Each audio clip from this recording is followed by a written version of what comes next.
세계의 언어 지도가 뒤바뀌고 있어요. 영어가 세계 공용어인데 프랑스어를 왜 배워야 하냐고요? 한때 유럽의 황금빛 왕관처럼 빛나던 프랑스어의 위상이 이제는 모래성처럼 무너져 내리고 있습니다. 유럽 전역의 명문대학에서 프랑스어와 독일어 강의실은 메아리가 울릴 정도로 텅 비어가는데 한국어 강좌는 열기로 가득 차 대기자만 300명을 훌쩍 넘었습니다. 프랑스어가 드라마의 언어에 그 자리를 내어주고 있는 것입니다. 이런 충격적인 현실에 프랑스 대통령 마크롱마저 깊은 위기감을 숨김없이 드러냈습니다.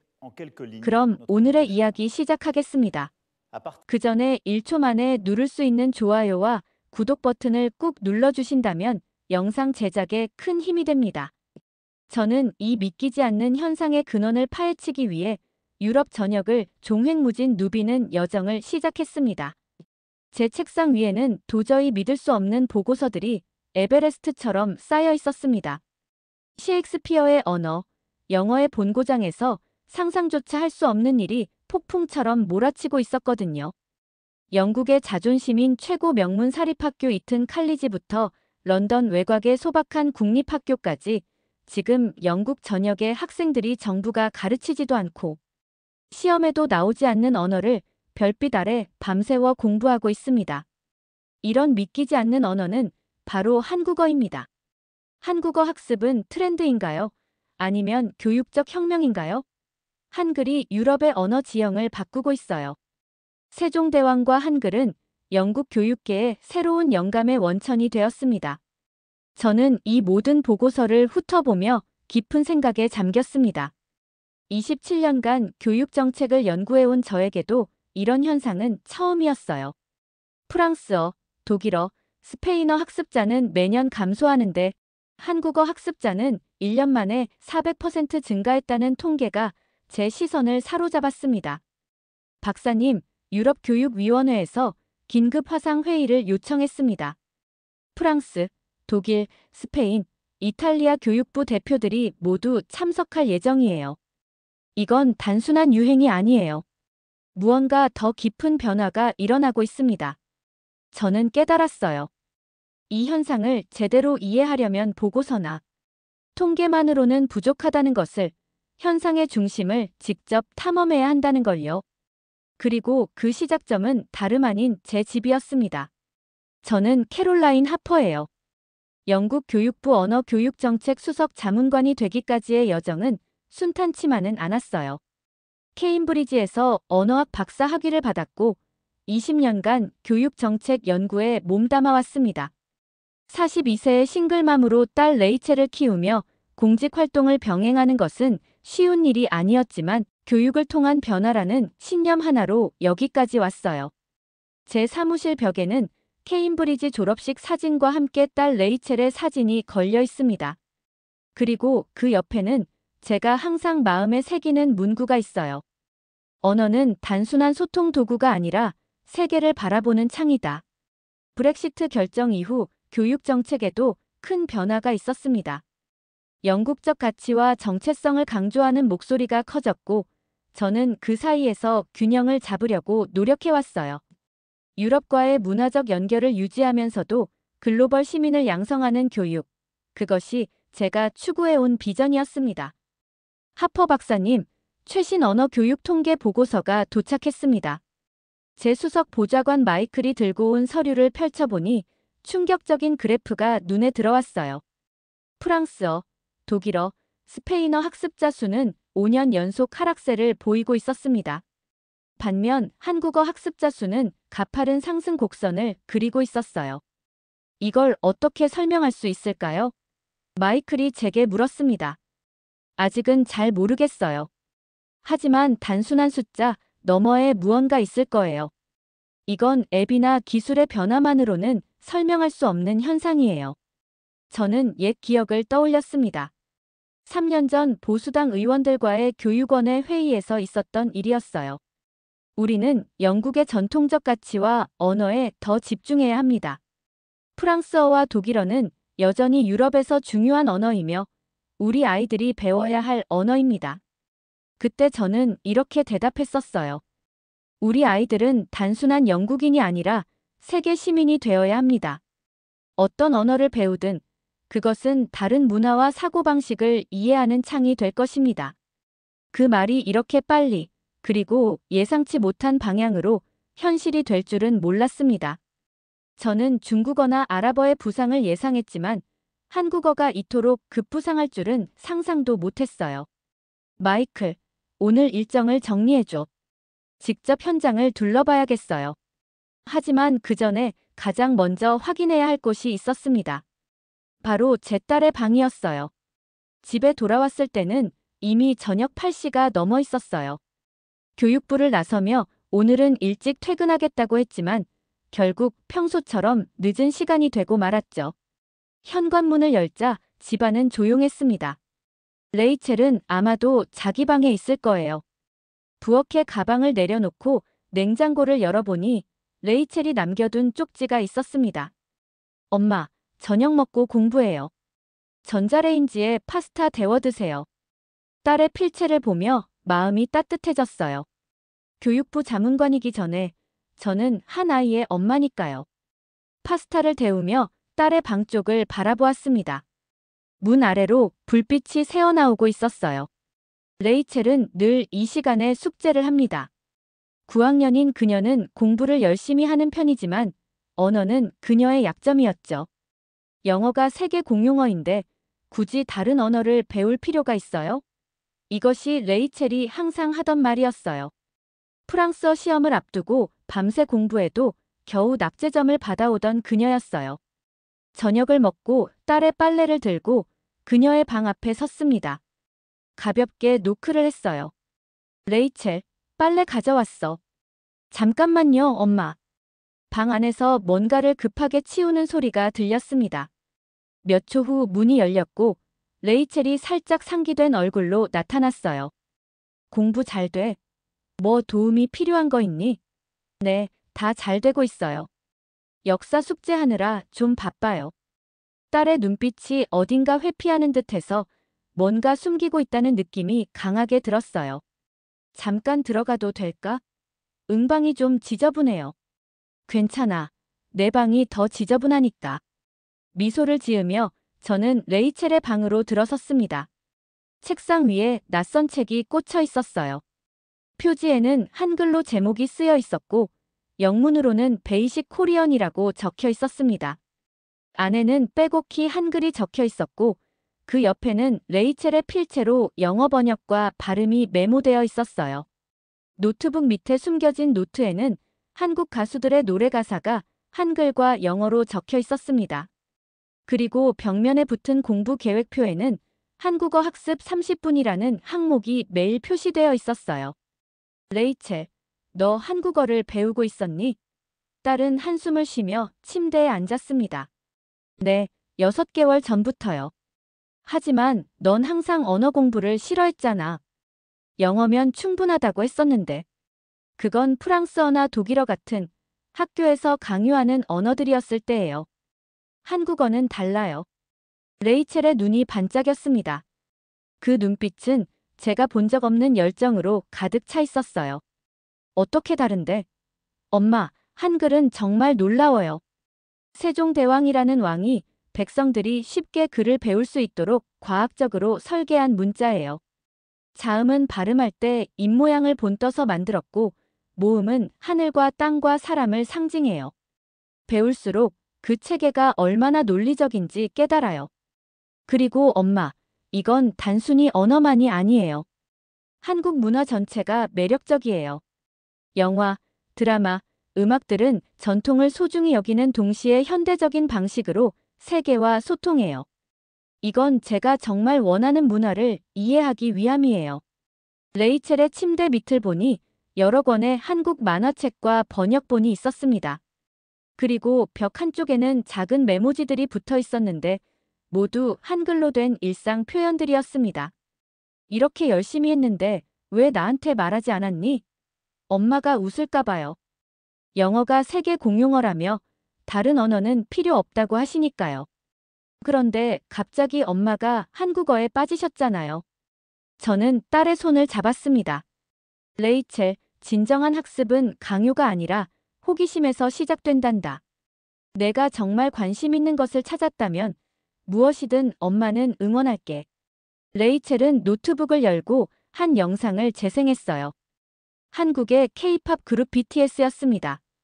영어 자막이 있었지만 레이첼은 자막을 끄고 들었어요. 이분들이 뭐라고 하는지 알겠어요? 저는 고개를 저었습니다. 친구를 도와주는 것이 진정한 용기다. 라고 말하고 있어요. 엄마, 이 말에 깊이 공감했어요. 그래서 더 깊이 이해하고 싶었어요. 그 순간 저는 딸을 새롭게 보게 되었습니다.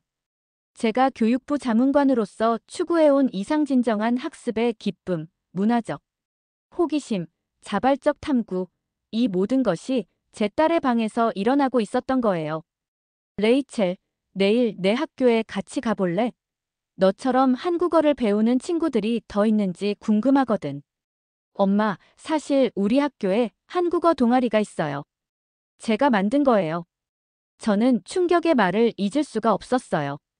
언어 공부를 거부하던 그 아이가 한국어 동아리를 만들었다고요? 몇 명이나 참여하고 있니? 처음에는 3명이었는데 지금은 12명이에요. 대기자도 5명이나 있어요. 이것은 단순한 우연이 아니었어요. 무언가 더 깊고 의미 있는 변화의 시작이었죠. 저는 영국 교육부 자문관이자 한 아이의 엄마로서 이 변화의 중심에 서 있었습니다. 다음 날 아침 저는 공식 일정을 모두 취소하고 레이첼의 학교에 동행했습니다.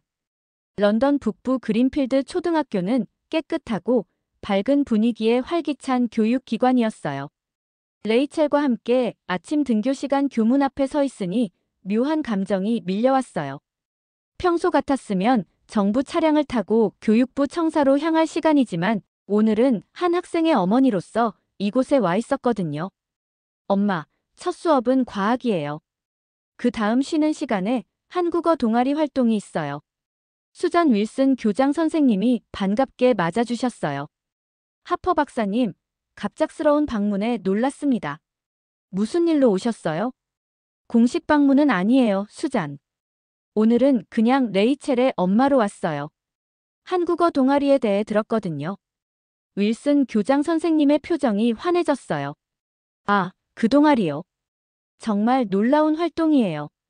처음에는 몇몇 아이들의 관심사로 시작됐는데 지금은 학교에서 가장 인기 있는 방과 후 활동 중 하나가 되었어요.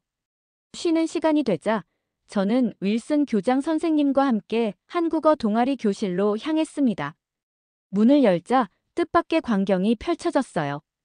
15명의 아이들이 교실을 가득 메우고 칠판에는 한글이 빼곡히 적혀 있었죠. 더 놀라운 건 아이들의 분위기였어요. 일반 수업과는 달리 아이들이 자유롭게 대화하고 웃으며 서로 가르치고 있었어요. 레이첼이 칠판 앞에 서서 설명했어요. 기억은 발음할 때 혀가 목구멍을 막는 모양을 본떠 만든 자음이고 니은은 혀가 잇몸에 닿는 모양을 본떠 만든 자음이에요. 이렇게 한글 자음은 발음 기관의 모양을 따서 만들어졌습니다. 언어학 전공자인 저로서는 딸이 한글 원리를 얼마나 정확하게 설명하고 있는지 보고 감탄했어요. 그녀가 이토록 언어에 대한 열정을 가진 모습을 본 건 처음이었어요. 레이첼이 저를 발견하고 손을 흔들었어요. 여러분, 제 엄마예요. 교육부에서 일하죠? 순간 교실이 조용해졌습니다. 아이들이 놀란 표정으로 저를 바라봤어요. 안녕하세요, 여러분. 오늘은 공무원이 아니라 그냥 레이첼의 엄마로 왔어요. 여러분이 한국어를 배우는 모습이 궁금해서요. 한 아이가 조심스럽게 손을 들었어요. 하퍼 박사님, 저희가 한국어를 배우는 게 괜찮을까요? 시험에도 안 나오고 학교에서 정식으로 가르치지도 않는데요. 저는 미소를 지었어요. 물론이죠. 사실 진정한 교육은 시험이나 점수를 위한 것이 아니라 세상을 이해하고 다양한 관점을 경험하는 것이에요. 여러분은 왜 한국어를 배우고 싶으신가요? 여러 아이들이 앞다투어 손을 들었습니다. 첫 번째로 말한 아이는 안경을 쓴 소년이었어요. 한글은 정말 논리적이에요. 저는 수학을 좋아하는데 한글 구조가 마치 수학 공식처럼 체계적이거든요. 다른 언어는 불규칙하고 예외가 많은데 한글은 규칙적이고 예측 가능해요. 두 번째 아이는 좀 더 내성적으로 보이는 소녀였어요. 저는 난독증이 있어요. 영어 읽기가 항상 어려웠는데 한글은 소리 나는 대로 쓰여 있어서 훨씬 쉬워요. 처음으로 읽기가 즐거워졌어요. 세 번째는 운동부에 속한 활발한 아이였어요. 저는 한국 만화를 보다가 시작했어요. 처음에는 재미로 시작했는데 배울수록 한국 문화 전체가 매력적이라는 걸 알게 됐어요. 역사, 음식, 전통, 그리고 그걸 현대적으로 재해석하는 방식이 정말 인상적이에요. 아이들의 이야기를 들으며 저는 깊은 감동을 받았습니다. 이것은 단순한 유행이나 취미가 아니었어요.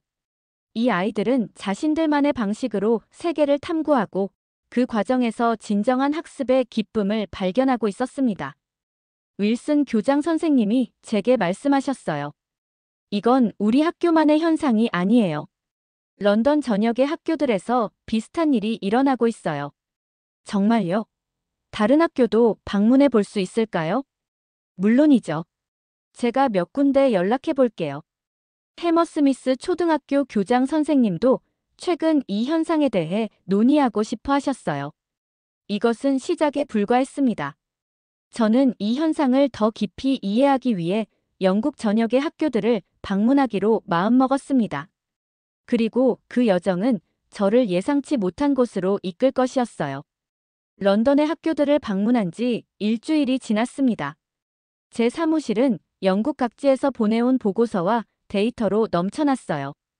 이것은 분명 일시적인 유행이 아니었습니다. 맨체스터에서 에든버러까지 전국 곳곳에서 아이들이 자발적으로 한국어를 배우고 있었어요. 그리고 오늘 아침 뜻밖의 초대가 도착했습니다. 하퍼 박사님, 프랑스 교육부 언어정책국장 소피 모로가 긴급 회의를 요청했습니다. 내일 오전까지 가능하신지요? 비서의 말에 저는 놀랐습니다. 소피 모로는 프랑스의 문화적 자부심을 대표하는 인물이에요. 프랑스어의 순수성과 우월성을 강조해온 그녀가 저를 초대한다는 것은 상당히 이례적인 일이었죠. 다음 날 아침 유로스타를 타고 파리에 도착했습니다. 프랑스 교육부는 루브르 근처의 웅장한 건물에 위치해 있었어요. 19세기 양식의 건물은 프랑스의 문화적 자존심을 상징하는 듯 했습니다. 소피 모로는 50대 초반의 여성이었고 프랑스 최고 명문 에콜 노르말 슈페리웨르 출신이었어요. 평소에는 프랑스어로 대화하기를 선호했지만 오늘은 저를 위해 영어로 말했습니다. 캐롤라인, 와주셔서 감사합니다. 우리는 지금 문화적 위기에 직면해 있어요. 그녀의 사무실 창문 너머로 에펠탑이 보였어요. 프랑스의 자부심을 상징하는 풍경이었죠. 무슨 일이시죠? 프랑스는 언어에 대한 자부심이 누구보다 강한 나라예요. 프랑스어는 단순한 언어가 아니라 우리의 정체성이자 문화적 유산이죠. 루이 14세부터 나폴레옹까지 프랑스는 외교와 예술의 언어였어요. 그녀는 잠시 걸어가더니 말을 이었어요. 하지만 지금 우리 아이들이 프랑스어보다 한국어에 더 큰 관심을 보이고 있어요. 소르본 대학의 프랑스 문학 강의는 빈자리가 많은데 한국어 수업은 대기자가 수백 명입니다. 저는 공감의 미소를 지었습니다. 영국도 비슷한 현상을 겪고 있거든요. 다만 제가 발견한 건 이건 단순한 K-팝이나 K-드라마의 인기를 넘어선 현상이라는 거예요. 아이들은 한글의 과학적 원리와 한국 문화의 깊이에 매료되고 있습니다. 소피는 한숨을 내쉬었어요. 맞아요. 우리 교육 연구팀도 같은 결론에 도달했습니다.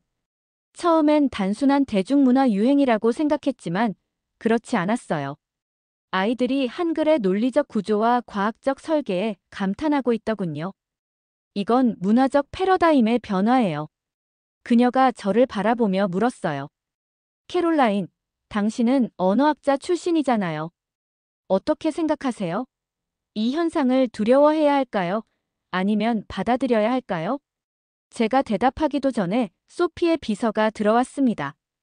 국장님, 학생 대표들이 도착했습니다. 들여보내주세요. 프랑스의 초등학생 5명이 사무실로 들어왔어요. 영국 아이들과 달리 더 격식을 갖춘 교복을 입고 있었지만 눈빛만큼은 똑같이 열정적이었어요. 소피가 프랑스어로 학생들에게 저를 소개한 뒤 첫 번째 질문을 던졌어요. 여러분, 왜 한국어를 배우고 싶나요? 한 소년이 손을 들고 대답했어요. 그는 프랑스어로 말했지만 소피가 영어로 통역해 주었습니다. 한글 자체가 예술이에요. 프랑스어가 음악적이라면 한글은 시각적으로 아름다운 문자죠. 그리고 한글이 창제된 배경도 감동적이에요. 세종대왕께서 백성을 위해 만드신 문자라는 점이 정말 인상적이었습니다. 다른 소녀가 이어 말했습니다. 저는 과학자가 되고 싶어요. 한국이 디지털 기술과 과학 분야에서 선도적인 위치에 있다는 걸 알게 됐고 그들의 언어를 배우면 미래에 도움이 될 것 같았어요. 세 번째 학생은 더 솔직하게 말했어요. 처음엔 팝 가사를 이해하고 싶어서 시작했어요. 그런데 배울수록 한국 문화 전체에 관심이 생기더라고요. 특히 한국 학생들의 학습 태도가 인상적이었습니다. 학생들의 이야기를 듣고 있자니 이건 단순한 대중문화 유행이 아니라 더 깊은 문화적 매력에 대한 반응이라는 것이 분명해졌어요. 학생들을 배웅한 뒤 소피가 제게 말했어요. 이게 바로 제가 걱정하는 부분이에요. 만약 그들이 K-팝이나 드라마 때문에 한국어를 배우는 거라면 시간이 지나면 사라질 유행일 테니까요. 그런데 그들은 한글의 과학성, 한국 문화의 깊이, 그리고 미래 지향적인 태도에 매료되고 있어요. 이건 우리의 문화적 영향력이 줄어들고 있다는 신호 아닐까요? 저는 잠시 생각에 잠겼습니다. 소피의 걱정이 이해가 됐어요. 프랑스는 오랫동안 세계 문화의 중심이었고 프랑스어는 외교와 예술의 언어로 존중받아왔으니까요. 그런데 이제 아시아의 작은 나라가 유럽 젊은이들의 마음을 사로잡고 있었습니다. 소피, 저는 이 현상을 위협이 아니라 기회로 봅니다. 우리 아이들이 다양한 문화와 언어에 관심을 갖는 건 좋은 일이에요.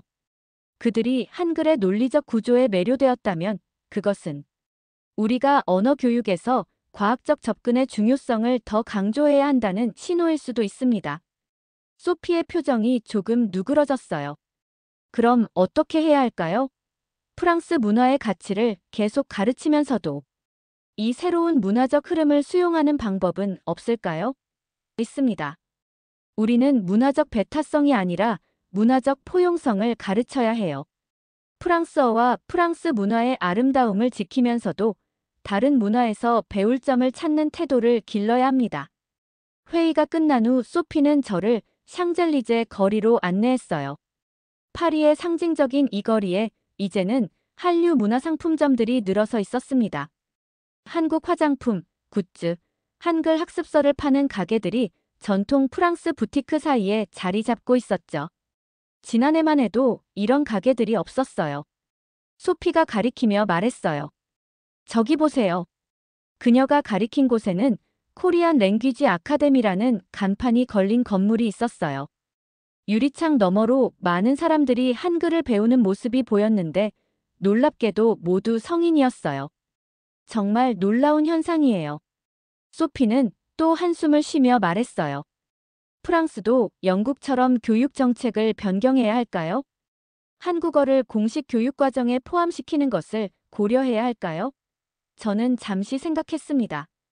이건 단순한 교육 정책 문제가 아니라 변화하는 세계 속에서 우리의 문화적 위치를 재정립하는 문제였어요. 소피, 베를린에서 열리는 유럽 언어 컨퍼런스에 함께 참석해보는 건 어떨까요?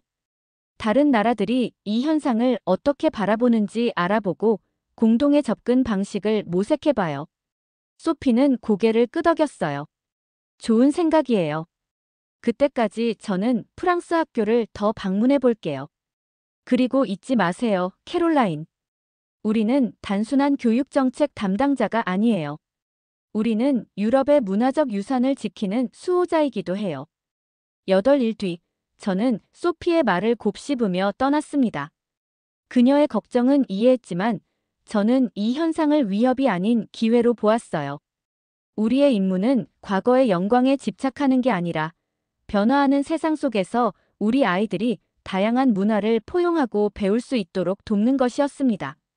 브란덴부르크 문 근처의 유서 깊은 건물에서 열린 유럽 언어 교육 컨퍼런스장에는 20개국 교육부 대표들과 언어 전문가들이 모여 있었습니다. 원래 이 컨퍼런스는 유럽 내 다원주의 정책과 영어 중심 교육의 균형을 논의하기 위한 자리였지만 올해 의제는 완전히 바뀌었어요. 한글 현상 유럽 언어 교육의 위기인가, 기회인가? 컨퍼런스장에 들어서자 참가자들의 긴장된 목소리가 들려왔습니다. 일부는 우려를, 다른 일부는 호기심을 표현하고 있었어요. 프랑스의 소피 모로 국장이 먼저 저를 발견하고 다가왔습니다. 캐롤라인, 드디어 오셨네요. 독일 교육부 대표가 특별히 당신의 의견을 듣고 싶어 했어요. 제가 독일 교육부 언어정책국장 안드레아스 밀러와 인사를 나누는 동안 대형 스크린에는 유럽 전역의 언어학습 통계가 표시되고 있었습니다. 그래프는 분명했어요. 전통적인 유럽 언어학습은 감소하고 있는 반면 한국어 학습은 기하급수적으로 증가하고 있었습니다. 주목해주세요. 독일 언어학자 한스 바이만 교수가 프레젠테이션을 시작했습니다. 이건 단순한 대중문화의 일시적 열풍이 아닙니다. 지난 6개월 동안 유럽 어린이 5,000명을 대상으로 연구를 진행했는데 몇 가지 흥미로운 결과를 발견했습니다. 스크린에 새로운 슬라이드가 나타났어요. 첫째, 한국어 학습 동기는 초기에는 K-팝, K-드라마 등 대중문화에서 시작되었지만 3개월 이상 학습한 학생의 82%는 한글의 과학적 원리와 논리적 구조에 깊은 관심을 갖게 되었습니다. 둘째, 한국어 학습은 다른 언어 학습과 달리 높은 지속성을 보입니다. 일반적으로 외국어 학습은 6개월 후 중단율이 60%에 달하지만 한국어의 경우 중단율이 15%에 불과해요. 가장 주목할 만한 건 셋째 발견입니다. 한글 학습이 특정 학습 장애가 있는 어린이들에게 놀라운 효과를 보인다는 점이에요. 이 부분에서 회의장 전체가 집중했어요. 바이만 교수는 계속했습니다. 특히 난독증이 있는 어린이의 경우 한글 학습 후 모국어 읽기 능력이 평균 27% 향상되었습니다. 이는 한글의 음소 문자적 특성과 체계적 구조가 언어인지 발달에 긍정적 영향을 미친다는 것을 시사합니다. 스페인 교육부 대표가 손을 들었습니다. 그렇다면 교수님은 이 현상을 우려할 것이 아니라 교육적 기회로 봐야 한다고 제안하시는 건가요? 바이만 교수는 고개를 끄덕였어요. 정확합니다. 사실 우리는 역사상 전례 없는 교육적 현상을 목격하고 있습니다. 어린이들이 시험이나 의무가 아니라 순수한 호기심과 관심으로 자발적으로 언어를 배우고 있어요. 이것은 교육자로서 기념해야 할 순간입니다. 이탈리아 교육부 대표가 이어서 발언했습니다. 그렇지만 우리의 문화적 정체성은 어떻게 됩니까? 이탈리아 어린이들이 단테 대신 BTS 가사를 암송한다면 우리의 문화적 유산은 위험에 처하는 게 아닌가요? 이 질문에 저는 손을 들어 발언권을 요청했어요. 저는 이 현상이 제로섬 게임이라고 생각하지 않습니다. 어린이들이 다른 문화에 관심을 갖는다고 해서 자신의 문화적 뿌리를 버리는 건 아니에요. 오히려 다양한 문화적 렌즈를 통해 자신의 문화를 더 깊이 이해할 수 있습니다. 제 말에 몇몇 대표가 고개를 끄덕였어요. 제 딸은 영어 동시를 한글로 번역하는 과정에서 영어의 아름다움을 새롭게 발견했어요. 이것은 문화적 대립이 아니라 문화적 대화입니다. 소피 모로가 지지의 뜻을 표했어요. 캐롤라인의 의견에 동의합니다. 우리는 이 현상을 위협으로 볼 것이 아니라 우리 교육 시스템이 배울 수 있는 기회로 봐야 해요. 한글이 이토록 매력적인 이유, 어린이들이 자발적으로 배우고 싶어하는 이유를 분석해서 우리 언어 교육에 적용해야 합니다. 다음으로 저명한 교육 심리학자 마리아 슈미트 박사의 발표가 이어졌습니다. 우리 연구팀은 한글 학습이 왜 이토록 매력적인지 심층 인터뷰를 통해 분석했습니다. 가장 두드러진 특징은 세 가지입니다. 첫째, 한글은 철저히 논리적이고 체계적입니다. 어린이들은 예외와 불규칙성이 많은 유럽 언어와 달리 한글의 규칙성과 예측 가능성에서 안정감을 느낍니다. 둘째, 한글의 창제 이야기가 어린이들에게 영감을 줍니다. 세종대왕께서 백성들의 문맹 퇴치를 위해 한글을 만들었다는 역사적 배경은 언어의 민주적 가치를 보여줍니다. 셋째, 한글 학습이 현대 기술 및 문화 산업과 자연스럽게 연결됩니다. 어린이들은 한국어를 배우면서 K-팝, K-드라마뿐만 아니라 한국의 기술, 게임 등 다양한 현대 문화를 접하게 됩니다. 슈미트 박사의 발표가 끝나자 컨퍼런스장은 열띤 토론으로 가득 찼어요. 독일 교육부 국장 안드레아스 밀러가 저에게 다가왔습니다. 하퍼 박사님, 저는 오늘 이 자리에서 중요한 결정을 내리고 싶습니다. 우리는 이 현상을 막을 것이 아니라 이로부터 배워야 합니다.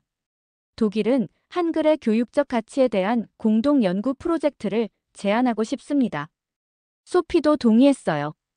프랑스도 참여하겠습니다. 우리는 한글의 과학적 원리가 언어 교육, 특히 학습 장애가 있는 어린이들의 교육에 어떤 영향을 미치는지 연구할 필요가 있습니다.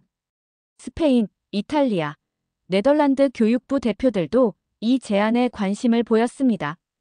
이것은 단순한 한 언어의 인기를 넘어 유럽 교육 시스템 전체의 패러다임 전환을 예고하는 순간이었어요. 컨퍼런스 2일차에는 한국의 언어 교육 전문가들이 초청되어 한글의 원리와 교육적 활용에 대해 발표했습니다. 세종대왕이 한글을 창제한 철학적 배경부터 한글의 과학적 원리, 그리고 현대 언어 교육에서의 응용까지 깊이 있는 내용이 다루어졌습니다. 가장 인상적이었던 것은 한국의 김민수 교수가 보여준 시연이었습니다.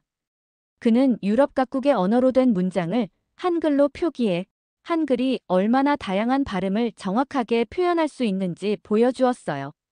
한글은 단순히 한국어를 위한 문자가 아닙니다. 인간의 발성기관이 만들어낼 수 있는 모든 소리를 표현하기 위해 과학적으로 설계된 문자 체계입니다. 컨퍼런스 마지막 날, 유럽교육위원회는 중요한 결정을 발표했습니다. 오늘, 우리는 유럽-한국 언어교육협력 이니셔티브를 출범합니다. 이 프로그램을 통해 한글의 교육적 가치를 연구하고 유럽 언어 교육 시스템에 통합할 수 있는 방안을 모색할 것입니다. 하지만 이 결정이 모든 나라의 환영을 받은 건 아니었어요. 중국과 일본 대표들은 눈에 띄게 불만스러운 표정을 보였습니다. 중국 교육부 대표는 기자들과의 인터뷰에서 아시아 문화 교류의 균형을 고려해야 한다고 불편한 심기를 드러냈고, 일본 대표는 일본어도 풍부한 문화적 가치를 지니고 있다며 자국 언어와 문화의 장점을 적극 홍보하기 시작했어요. 베를린을 떠나면서 저는 깊은 생각에 잠겼습니다. 이 컨퍼런스는 저에게 큰 깨달음을 주었어요. 우리는 단순히 문화적 유행에 반응한 것이 아니라 교육의 본질에 대해 다시 생각하게 되었습니다. 진정한 교육은 강요가 아닌 호기심에서 시작됩니다. 한글 열풍은 우리에게 그 사실을 다시 한번 일깨워 주었습니다. 여러분은 셰익스피어의 나라에서 시작된 작은 변화가 어떻게 교육의 본질을 일깨우는 혁명이 되었는지 지켜보셨습니다. 바쁘게 살아가면서 우리가 미처 알지 못했던 자랑스러운 대한민국의 모습을 앞으로도 계속 전해드리겠습니다. 오늘의 사연은 여기까지입니다. 지금까지 감동물씬이었습니다. 이야기가 마음에 와 닿았다면 구독과 좋아요, 알림 설정까지 부탁드립니다. 여러분의 따뜻한 댓글 하나하나가 저희에게는 큰 힘이 됩니다. 오늘도 여러분 모두가 즐겁고 행복한 일만 생기기를 바랍니다.